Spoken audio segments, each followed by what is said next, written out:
வணக்கம். நான் திருமதி மங்களா கிருஷ்ணன் என்கிற மங்களா பாட்டி பேசுகிறேன். இன்று நான் பேசப்போகிற டாபிக் ரயில் பயணம்.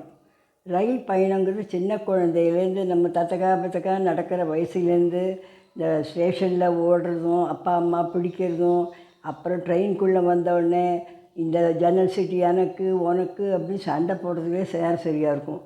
அப்புறம் ஒரு வழியாக ராத்திரி ஆடி தூங்கிடுவாங்க பசங்க குழந்தைங்களாம்.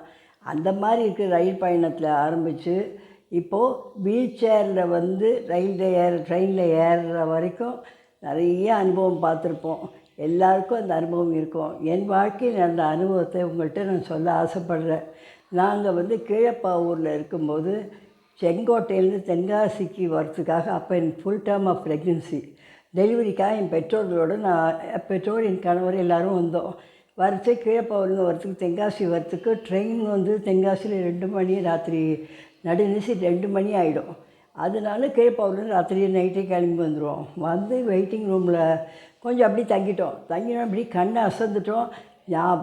அப்படியே தூங்கியிருக்கோம். நல்ல வேளை வந்து எங்கள் அப்பா வந்து அனௌன்ஸ்மெண்ட் சத்தம் கேட்டு அவர் முழிச்சதுனால கிடுகிடுன்னு சாமான்லாம் எடுத்துட்டு அது 2வது பிளாட்ஃபார்த்துக்கு வந்துடுது ட்ரெயின். அந்த ட்ரெயினுக்கு 2வது பிளாட்ஃபார்ம் வந்து சாமான்களெல்லாம் ஏற்றுறதுக்குள்ளேயும் ட்ரெயின் மூவ் ஆக ஆரம்பிச்சிடுது. கொஞ்சம் நேரம் தான் நிற்கும் அங்கெல்லாம். உடனே என் பெட்ரோல் ஏறிட்டார்கள். நான் ஏறத்துக்குள்ளேயும் ட்ரெயின் கொஞ்சம் வேகமாக முன்னேற ஆரம்பிச்சிடுது. என்னால் நடக்கவும் முடியல. இருந்தாலும் கடைசியில் எங்களுக்கு கடைசி கோச் தான் கிடச்சிது. அதுதான் யார் நடுநிசி யாரும் கதவு திறக்க மாட்டேங்கிறா, எல்லோரும் கதவு ஷட் பண்ணின்றா. அப்புறம் அந்த நல்ல வேளை அந்த கோச் திறந்ததுனால என் கணவர் அந்த கோச்சில் எப்படியாவது ஏற்றி விடணும்னு சொல்லிட்டு முதுகை பிடிச்சி அப்படியே மேலே ஏற்றி விட்டுறார். இதில் அங்கே ஒரு நல்ல உள்ளம் கொண்ட ஒருத்தர் வந்து கையை கொடுத்து அழகாக என்னை தூக்கி மேலே ட்ரெயினில் ஏற்றிட்டு கை அமிச்சிட்டு அவர் உள்ளே வந்துட்டார். எனக்கு உள்ளே வந்த உடனே ஒரு மயக்கமே வந்துடுது. என்னதுன்னே தெரியல. அப்படியே மயக்கமாக உட்காந்துட்டேன். அப்புறம் வந்து அவள்லாம் தான் கொஞ்சம் தண்ணி தெளித்து கொஞ்சம் தீர்த்தம்லாம் கொடுத்து என்னை ஆசுவாசப்படுத்தினார்கள். அப்புறம் நான் அப்படி கண் முழித்து உள்ளே பார்க்குறேன். என்னடா அது நம்ம காஷ்மீர் பார்டருக்கு தான் வந்துட்டோமோன்னு பயந்து போயிட்டேன். என்ன கேட்டால் எல்லாம் என்னை சுற்றி மிலிட்ரி ஆஃபீஸர்ஸ், அது மிலிட்ரி கோச்சு. எனக்கு ரொம்ப மரியாதை பண்ணி எல்லோரும் அவள்லாம் எல்லாம் செஞ்சாள் உட்காந்துட்டு. அப்புறம் ஸ்டேஷன் மாஸ்டரோடு அடுத்த ஸ்டேஷனில் என் பெற்றோருக்கு கம்பார்ட்மெண்ட்ஸ் கேட்டு என்னை ஏற்றி விட தயாராக இருந்தார். சரி ரெடியாக இருந்தாலும் நம்ம அவள்கிட்ட இறங்கிட்டு சொல்லும்போது என்னால் ஒரு நல்ல சல்யூட் கொடுத்தேன் அவளுக்கு ரொம்ப சந்தோஷம். அப்புறம் என் பெற்றோரை கொண்டு போய் கொடுத்தா அவர்களும் ரொம்ப தேங்க்ஸ் சொன்னார்கள். சொன்ன பிறகு இப்போ அதை நினச்சா இன்னும் நான் நினச்சின்னு தான் இருக்கேன். இப்போ இருக்கிற இராணுவ வீரர்களுக்கும் மிலிட்ரி ஆஃபீஸர்ஸுக்கும் ஜவான்களுக்கும் எல்லாருக்கும் என்னுடைய சல்யூட். அப்புறம் வீட்டில் வந்து நாங்கள் வந்து பெற்றோர்கள் உட்காந்துட்டேன்னா 2 மணி நேரம் ஆசுவாசப்படுத்திக்கவே 2 மணி நேரம் ஆச்சு. அதுக்கப்புறம் என்ன பண்ணலாம், சரி பிரேக்ஃபாஸ்ட் சாப்பிட்லாம். டிஃபன் கொண்டு வந்திருந்தோம். இட்லி காத்தால 8 மணிக்கு.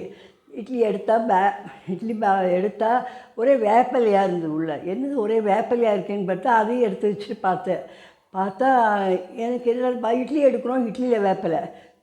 தண்ணி பாட்டில் எல்லாம் கூஜா அப்போ வச்சுருந்தோம். கூஜாவில் வேப்பலை எல்லாம் ஒரே வேப்பலையாக இருந்தது. என்னென்னு யோசனை பண்ணும்போது எதிர் வீட்டு பாட்டி கொஞ்சம் வயசில் முதியவராக வந்து ரொம்ப நாள் நெடுவழி பயணம் போகிறேம்மா வேப்பலை எடுத்துன்னு போகணுன்னு சொல்லியிருக்கார். அது உடனே எங்கள் வீட்டில் வேலை செய்கிற அம்மா வந்து போய் வேப்பலையே நிறைய கொண்டு வந்து வீட்டில் வச்சுட்டா.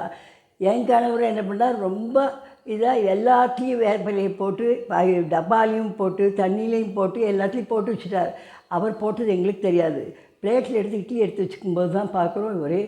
சாப்பிட்டு பார்த்தா ஒரே வேப்பலை கசப்பு. என்ன பண்ணுறது, பாவம் என் பெற்றோர்கள் வெளியில் வாங்கி சாப்பிட முடியாது, வயசானவா இருந்தாலும் அதை சாப்பிட்டா. நான் வந்து கசப்பாக அது இருந்தாலும் எனக்கு அப்போ என் கணவரின் கரிசனம் தான் எனக்கு பெருசாக தெரிஞ்சுது. சரி அவருக்கு ரொம்ப மனசார நினச்சிட்டு நான் சாப்பிட்டேன். எனக்கு அப்போ கசப்பு கூட கசப்பாக தெரியல. நமக்காக தானே செஞ்சார் அப்படின்னுட்டு. அப்புறம் சாப்பிட்டோம். எல்லாம் இது பண்ணிட்டு ஒரு மாதிரி படுத்துட்டு சென்ட்ரல் வந்து பத்திரமா வந்து இறங்கினோம். அப்புறம் வீட்டுக்கு வந்து சேர்ந்தோம். அதுக்கப்புறம் கொஞ்ச நாள் கழித்து எனக்கு நல்லபடியாக சுகப்பிரசவம் நல்லபடியாக ஆச்சு. அது மாதிரி எல்லாருக்கும் ஒரு நன்றியை தெரிவிச்சுக்கணும். ட்ரெயினில் அத்தனை பேரும் ஹெல்ப் பண்ணால் கொஞ்சம் ஃப்ரீயாக இருக்கிறதுக்கு உட்காந்துக்கிறதுக்கு எல்லாத்துக்கும். அதனால எல்லாத்துக்கும் நன்றி தெரிவிக்கிறேன். என்ன அறிவுரையும் நம்ம வந்து கரெக்டாக ஃபாலோ பண்ணணும் எதையும். அதுதான்மா பெரிய விஷயம். இதில் வேறு ஒன்றுமே இல்லை. அப்புறம் எல்லா சாமான்களையும் எடுத்து ஜங்ஷன் கடைசியாக கரெக்டாக வந்ததுனால இறங்கிட்டோம். நல்லபடியாக வந்து சேர்ந்துட்டோம். நன்றிம்மா, வணக்கம்.